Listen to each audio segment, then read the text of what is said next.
Hi, this is me, Hesha Chima, and joining me today yet again in the part 2 of the anti-aging series is celebrity dermatologist Dr. Sonia Teckchandani. And today in this video, after talking all about vitamin C, we are switching to another potent anti-aging ingredient, which is retinol.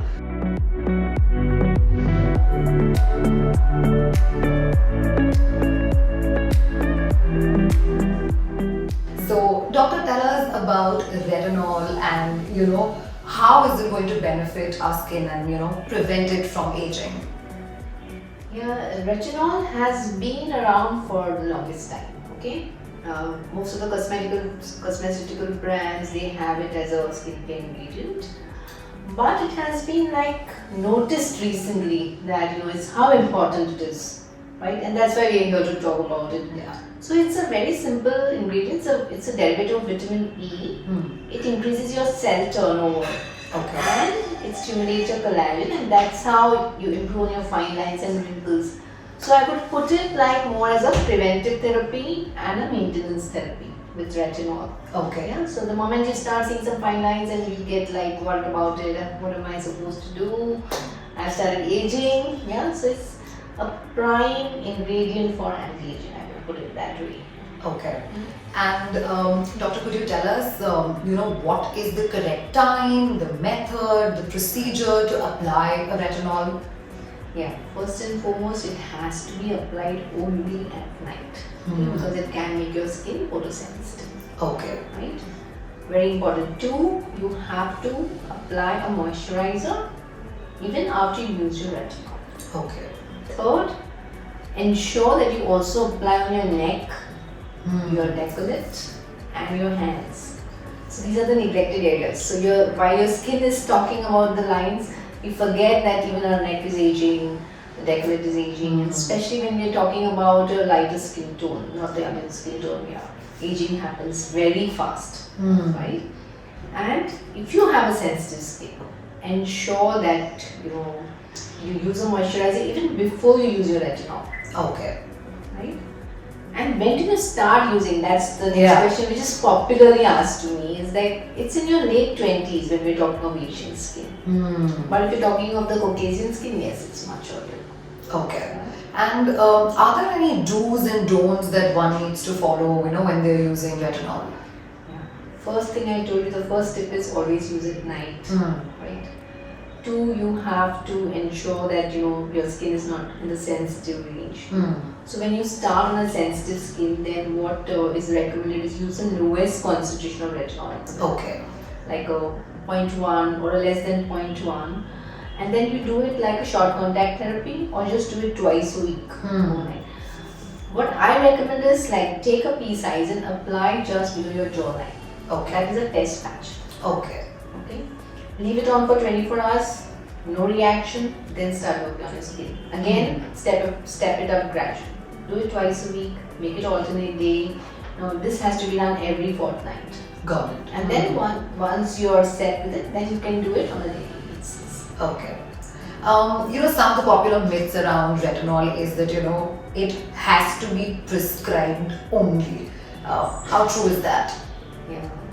So this is a very relevant question. I would say there is something called as retinoid and retinol. 2 different things. Retinoid is a prescription medication. Okay. Whereas retinols, they are available over the counters. So it comes under something called as cosmeceutical. It means that it's a cosmetic which gives you some benefits. Okay. So most of the brands, the popular brands, the anti-aging, such a big segment, Yeah. most of them have it as an ingredient in their anti-aging, and the concentration is so low that you can get it over a counter. Okay. Yeah. So you're not worried about is your skin going to accept it or not. Right? Yeah. However, if you're taking over the counter, go slowly. I would say step up slowly. Okay. Yeah, so again, here also similar to the vitamin C thing, that it's not necessary that the higher the concentration, the better the results are going to be. Not at all. If I would say the concentration, if I have to say the best concentration which it works on skin is 0.5 to 1%. But what we get in the market is 0.1%. Right? Wow. So that's where the role of dermatologist comes in. Okay. where you can step up your retinol. When you have specific concerns, come to your dermatologist, get your concerns addressed. Yeah, like I just did that right before we shot this video, and I was like, do you think I need it too? And the doctor was like, if you are 31, I think you should be using one as well. So I'm for sure taking this tip back with me. I'm going to start using what you prescribe me Right. for my skin. Coming to my next question, doctor, is that, as I said, nowadays a lot of people are into layering skincare products, Is retinol also a product that can be layered with any other products? Yeah, so retinols we can combine with skin lightening agents. Like you must have heard of kojic acid or niacinamide. Niacinamide has become very popular now. It's very, very effective where pigmentation is concerned. You could combine with hyaluronic acid, which is called as liquid gold. You know what's hyaluronic acid? Yes. It hydrates your skin and It's immediately you see a plump. nice plump and glowing skin, right? Yeah, so of course hyaluronic acid has a lot of more benefits. We're not here to talk about that, but you can combine it with your retinol. However, even if you have it as a part of retinol, I would say still you must use a moisturizer. Yeah, that's the secret of anti-aging. So moisturizer cannot be neglected in your skincare routine. A lot of people have also under eye concerns, right?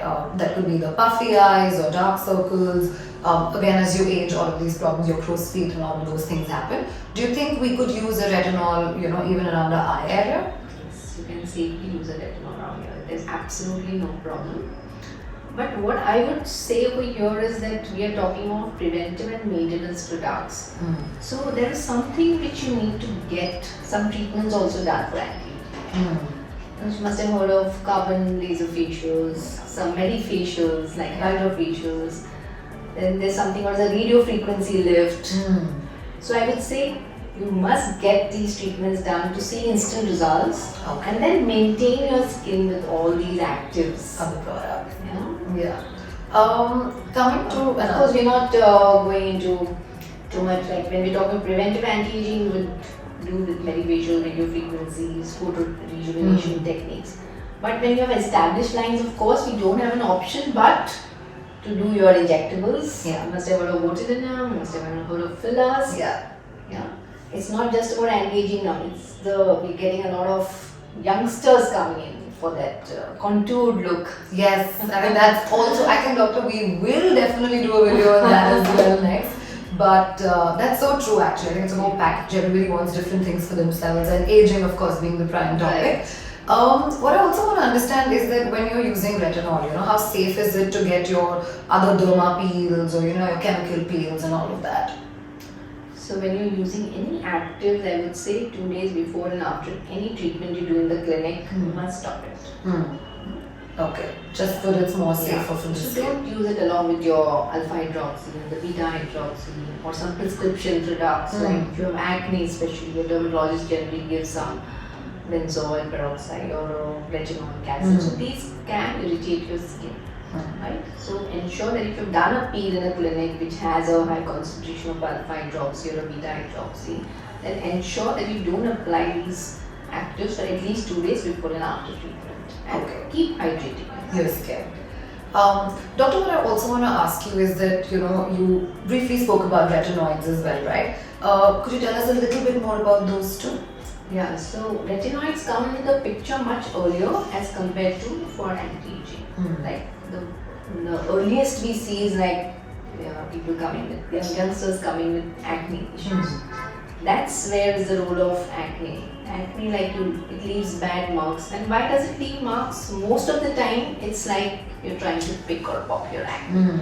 That leaves marks. And that's where is the role of retinoid. Okay. And then when you have scars in your skin, it works wonders on your skin.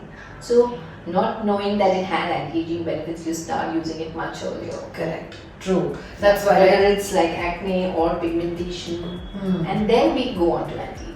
Yeah, a proper consultation, I always say in all of my videos, is extremely important because we can't be doctors, right? It's better that we do get our skin assessed and checked and then move it forward.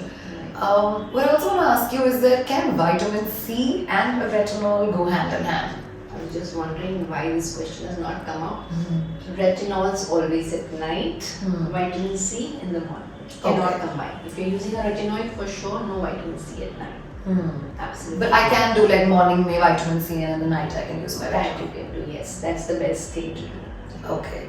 Great. Thank you so much, doctor. This was extremely helpful. Do tune in for the third part of this video wherein we're going to be talking about yet another anti-aging ingredient. But we'll reveal that only in our next video. See you then. Bye-bye.